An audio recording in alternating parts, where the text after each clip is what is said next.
Okay, good evening. Freud Cigar here again, and today I would like to talk to you about this delicious drink, Makgeolli, which has been in the news a lot lately. Essentially, what it is it's a rice wine. It's a very good rice wine. It's very cloudy, as you can see. Before you drink it, you need to give it a good steady shake to mix up the precipitation in the precipitation sediment in the bottom of the jar. Good shake, good open. Ooh, nicely carbonated. And pour it into our lovely glass.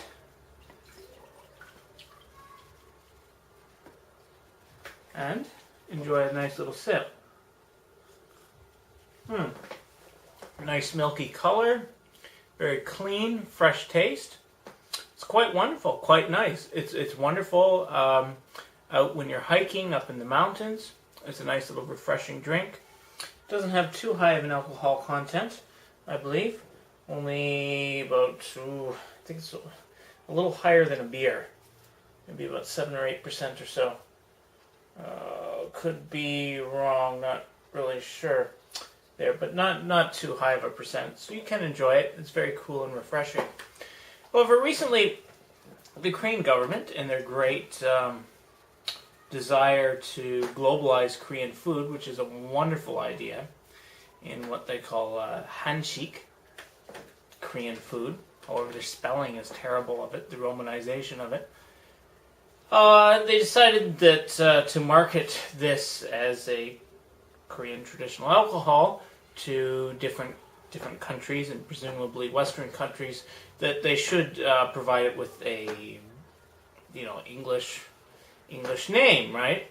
So after a council was convened, presumably under the auspices of the Ministry of Food and Agriculture, Forest and Fisheries, the rather bizarre name of Drunken Rice was selected.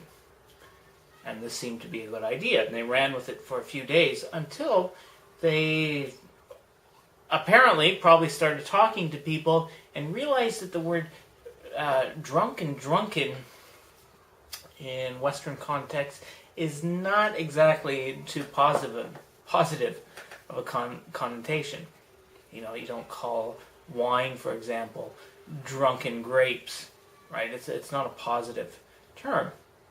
And so they decided to go back to the drawing board to change the name once again. Okay, some other suggestions have been Makgeolli, which is just as confusing as Drunken Rice. Now, I don't see why you can't take pride in your product, because it is a very good product, and pride in your language, and just stick to the name, Makgeolli, right? Over time, people will develop an understanding. English, one of the powers of English has been that it's incorporated words throughout many cultures throughout the world. And we don't really know the origin too much anymore of many of the words, right? So why can't Makgeolli just refer to this, right?